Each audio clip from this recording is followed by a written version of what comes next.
Le corps préfectoral de la région de Gbeke au grand complet, avec à ses côtés les grands commandements des forces de défense et de sécurité. En face, les chefs de canton et de tribus des départements de Sakassou, Béoumi et Botro. Le décor est donc planté pour des échanges francs. Des violences liées à l'élection présidentielle auront fortement entaché la cohésion sociale entre les communautés vivant dans ces trois départements. Le temps est certainement venu de renouer le dialogue afin d'instaurer un climat apaisé. Les garants de la tradition, en phase avec le corps préfectoral. Il faut qu'on se retrouve dispersés, on ne peut pas s'entendre. Cette réunion est la bienvenue. Nous sommes là pour vraiment, en tant que chef, de parler à nos enfants, de parler à nos populations, pour que nous soyons ensemble, pour le vivre ensemble et continuer dans cette même logique pour le développement de notre pays et surtout de nos régions. Les axes Bouaké-Sakassou, Bouaké-Béoumi et Bouaké-Botro, où des barrages avaient été érigés, sont désormais praticables.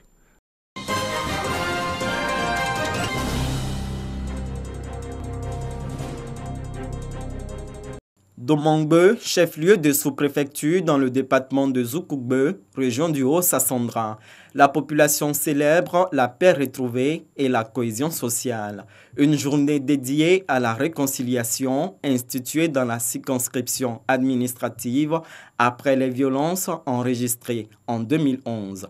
Objectif, tourner définitivement cette page sombre de leur histoire commune. On a organisé cette journée pour accompagner le président dans sa politique de paix et de réconciliation nationale. Des prières, des échanges et danses pour commémorer ces tristes moments avec les frères et sœurs de la sous-région venus les soutenir. Les festivités sont mises à profit par le chef du village pour marquer sa reconnaissance aux différentes actions de développement du gouvernement en faveur de la localité.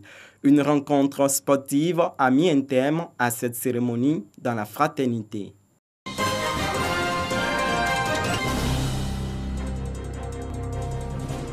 Une pompe à motricité humaine pour le village de Kondoubou, commune de Diabou. Un point d'eau de 11 millions de francs CFA pour soulager les femmes du village qui connaissent des difficultés pour avoir accès à l'eau potable, surtout en saison sèche. Avec cette pompe, c'est une épine que le maire vient d'enlever. On pourra dormir tranquillement et vaquer sereinement aux travaux champêtres pendant la saison sèche. Non loin de Kondoubou, le village d'Agbakuro est désormais doté d'un foyer des jeunes et des femmes. Foyer dénommé Nana Agba Nguessan, nom du 4e chef de ce village. Cette infrastructure de plus de 16 millions de francs CFA est le lieu de promotion de la paix et de la cohésion sociale. Les bénéficiaires de ces projets se réjouissent de leur réalisation. Pour le maire de Diabou, ces projets viennent améliorer les conditions de vie des populations. René Koumouin a invité à la paix et à l'union, gage de tout développement. L'eau qui est source de vie, en améliorant les conditions de vie de nos parents, il était bon pour nous de faire ce forage pour renforcer un peu le manque à gagner. Aujourd'hui, grâce aux bonnes volontés, grâce à la volonté du conseil municipal et aux appuis extérieurs, nous avons pu réaliser ce projet qui était une priorité pour nous. Les femmes des villages de Kondoubou et d'Agbakuro ont bénéficié de broyeuses et des équipements pour accroître les capacités de transformation du manioc. Le foyer a été équipé en chaises.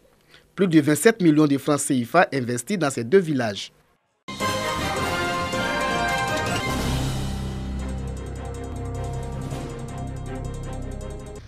Dans la région du Horodougou, environ 1 millier de ménages d'une quinzaine de villages des sous-préfectures de Horofla et Djibrosso viennent de bénéficier gratuitement de l'installation de compteurs d'électricité.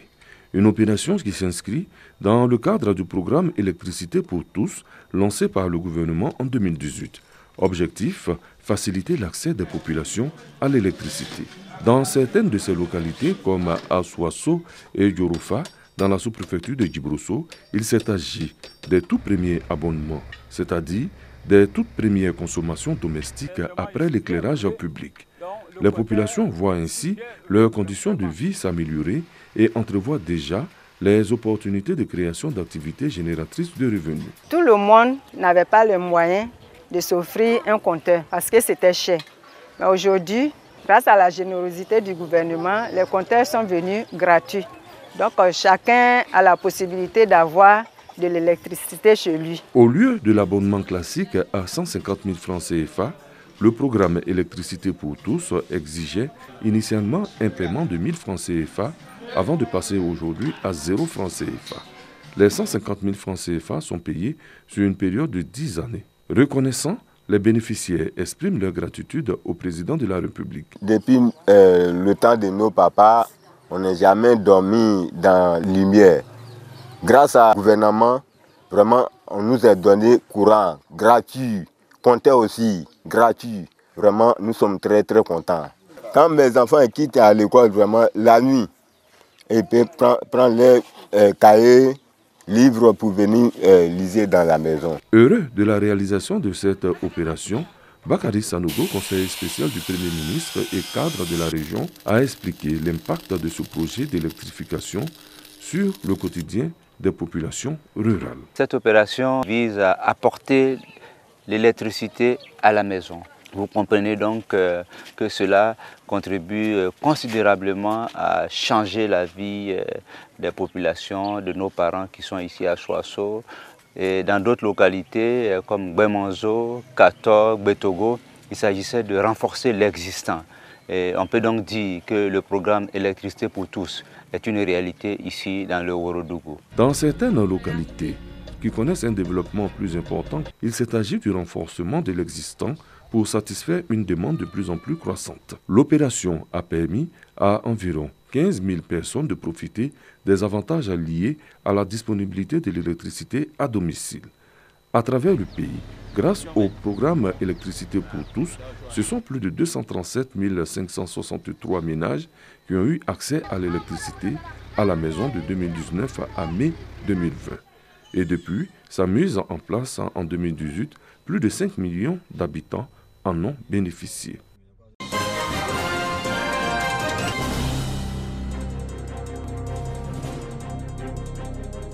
Les élèves et le personnel enseignant de l'école primaire publique de Gatifla, dans le département de Vavois, région du Haut-Sassandra, ont le sourire.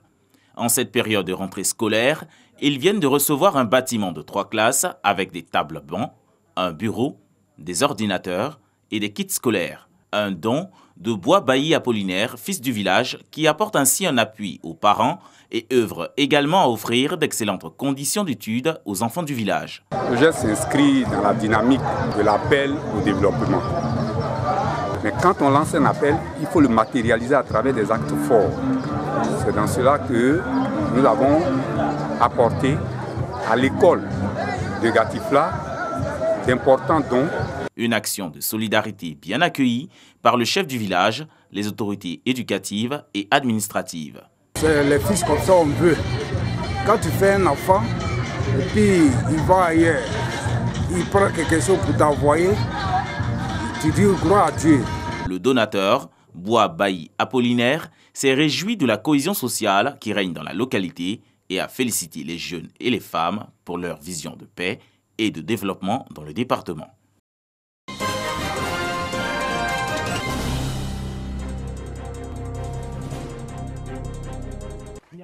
Pour l'amélioration des conditions de vie des populations, l'ONG Africa Vision très active sur le terrain.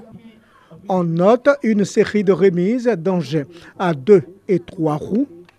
La paix socle de tout développement a également été enseignée aux populations des villages visités. À ce titre, des séances de sensibilisation et d'information sur la paix et la cohésion sociale ont été organisées. Avant la formation pour retracer les sillons du développement, l'enseignement sur la transformation des produits agricoles, la sensibilisation sur la construction d'un collège de proximité, l'incitation et l'encouragement des jeunes à l'entrepreneuriat et des rencontres avec les autorités coutumières. Ces rencontres ont eu lieu dans les sous-préfectures de Diabo et Languibono, plus précisément à Abolikro, à Senzé, à Sekro, Gros, Kondoubokan et Kondoubokli. À la fin de ce projet, ce qui est intéressant, c'est qu'ils auront des revenus parce qu'on pourra embaucher des jeunes, on pourra embaucher les femmes dans nos activités. Nous associons aussi les femmes pour que les femmes puissent se sentir indépendantes financièrement. À ce jour, les investissements pour le bien-être des populations s'élèvent à plus de 12 millions de francs CFA.